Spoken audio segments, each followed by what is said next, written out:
est quasiment pas devant. Et le coup d'envoi donné par le Leinster avec Kieran Frawley.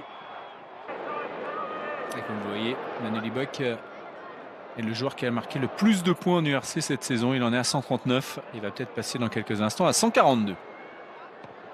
Voilà, c'est fait, aucun problème. Ouverture du score qui va peut-être faire du bien au niveau psychologique à cette équipe des Stormers qui commet pas mal de fautes assez inhabituelles. Elle a pour lui l'occasion de ramener son équipe à hauteur. Les conditions sont idéales, je vous le disais dans la présentation de ce match aujourd'hui au Cap. Et tout de suite le Leinster qui recolle à 3 partout. Voilà, puis on va voir ce que Kieran Frawley va être capable de faire maintenant. Il va la passer, Théo.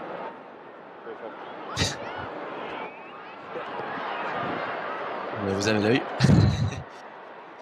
Il a été tellement confiant sur sa première pénalité. C'est allé sur le poteau du milieu. Là, ça a recommencé. Et donc 6-3 pour le Leinster. Les Sud-Africains qui sont en train de dominer physiquement le Leinster là dans ce groupé pénétrant. Ça a été écroulé. Avantage en cours. Il pourrait même y avoir des sanctions pour les joueurs du Leinster.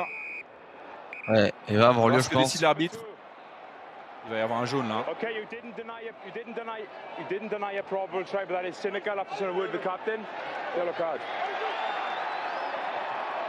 C'est le talonneur de cette équipe là, John Mackie, qui est sorti. On a vu 2 fois en fin de première période la mêlée du Leinster sanctionnée là de nouveau. Ils sont sanctionnés. Evan Roos, l'énorme charge du 3e ligne centre avec De Wet. Là, il faut absolument enchaîner rapidement. Ça y est, c'est reparti sur le côté large avec Kitchoff, qui a été gêné par Marvin Ory. Finalement, ça va sur Libock. On va avoir l'essai pour les Stormers. Là, c'est impossible de les arrêter et d'entrer dans cette seconde période. C'est Warwick Gellant qui marque l'essai, qui va délivrer à la fois les supporters et sûrement tous ses coéquipiers. Le futur joueur du Racing 92 qui permet à son équipe de passer devant. Les Stormers mènent 8-6 et va-t-on avoir une démonstration, va-t-on retrouver cette équipe hyper spectaculaire en seconde période? C'est un début de réponse et avec la manière de la part de l'équipe du Cap.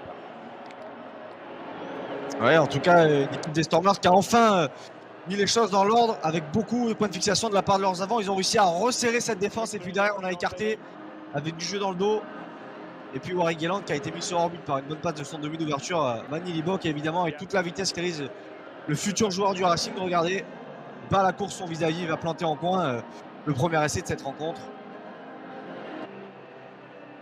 Une équipe du Leinster qui va revenir à 15 contre 15, mais il reste encore 1 minute avant de revoir John Mackie sur le terrain. L'échappée de De Wet avec Willem C. Et là, ça va marquer pour les Stormers avec Senatla qui en rajoute un petit peu. 13 assises désormais pour les Sud-Africains. Et une belle acrobatie pour marquer le 2e essai de la franchise du Cap dans ce match avec le Leinster en infériorité numérique qui a explosé depuis quelques minutes. Fait les joueurs des Stormers qui, j'ai l'impression, ont compris qu'en jouant simple et en jouant les coups sur les extérieurs, il y aurait peut-être des solutions. Et là, elle a encore été trouvée. Cette fois-ci, Senatla a réussi à conclure, bien décalé par la passe de Willem C. Voilà, une petite acrobatie, comme vous l'avez dit, pour inscrire le 2e essai des Stormers. John Mackie, noté très très bon en touche également aujourd'hui. Les joueurs du Leinster, ça se confirme encore une fois.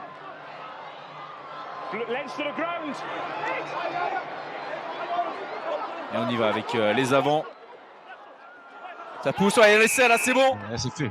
Ils ont fini par faire plier cette défense des Stormers. Le match est complètement relancé. On se retrouve à 13-11 simplement, seulement 2 points d'avance pour l'équipe sud-africaine. Et c'est le pilier, le numéro 1 de cette équipe, Ed Byrne, qui est au club depuis 2014, qui conclut ce superbe mouvement collectif, cette très belle démonstration de force.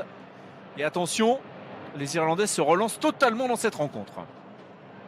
Ouais, totalement, on en parlait, on disait que s'ils arrivaient à marquer, ça relancerait complètement la fin de match. Ça serait transformé, si c'était transformé plus tôt, ça me donnerait un score de 13-13. Qui l'aurait cru en début de match? Il y a écran, il y a contact dans ce mall. Et donc lancé pour les Stormers.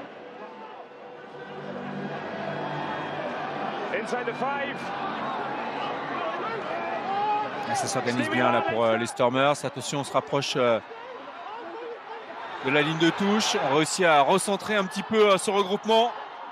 Parce qu'on va pouvoir aller à l'essai. L'essai collectif là pour les joueurs sud-africains. Voilà, il est accordé. Impitoyable sur cette action. Ils reprennent l'avantage. Ils mènent 18-13 les Sud-Africains. On va attendre la confirmation quand même de l'arbitre qui a accordé un essai de pénalité et en plus il y a un carton jaune. Double sanction pour le Leinster. Ce sera une pénalité en faveur des Irlandais et peut-être une occasion d'aller marquer un essai en toute fin de match pour Harry Byrne et ses coéquipiers. Ah ben non, il va dégager. Et voilà, c'est fini. Victoire 20-13 des Stormers. Choix de raison en fin de rencontre parce qu'on vous rappelle qu'avec ce point de bonus défensif, on a une équipe de Leinster qui va terminer la saison régulière en tête.